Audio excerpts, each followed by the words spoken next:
Pukutala e toisa me keilo e he ngahi pureanga. He koe tangata pera ki tau tolu. E kau Ko siova koe o tua mafi. o ku Whakaha e wholokola. O ku maolunga ilangi mo mamani. e ako e tui o e ngahi tui. Pepe a o e koe ta e liua.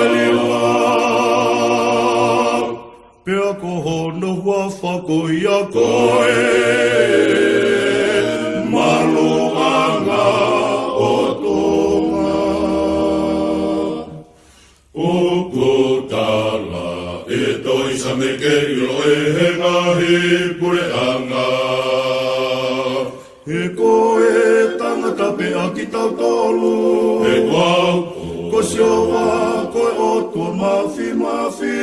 o ku Whakaha e wholofola. O ku maolunga ilangi mo mamani. e ako e tui o e ngahi tui. Pepe a o e koe ta e liua.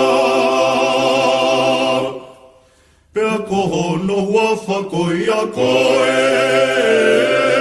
Maluanga o tonga. E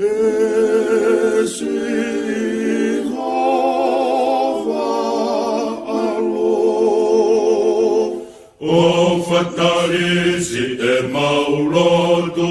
E oku Okei. ilo pau. Talu a o Hiki Atonga. o hiri. E whaki. Na tuki he olita oi o whakeho koko E a whakamana. Hakuanga e hoko Ai ngahi whaingata a. O hange koi akua Oko i mamani. E sihawa o wana angalo a tonga Me iho fofonga E Sihova alo O whatarisi e maulotu. E oku Okei. ilo pau Talu a o Hiki Atonga. o hiri E whaki.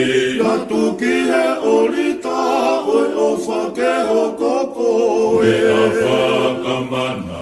Hakuanga e hoko Ai ngahi whaingata a. O hange koi akua Oko i mamani. E sihova o wana angalo a tonga Me iho fofonga Whakaofa koe ongo o e tau Whakairi whia koe. Si kakai kuo ka fo I he tau ta e o whakuo hoko Oko i mamani. E whakaofa Moe tangi.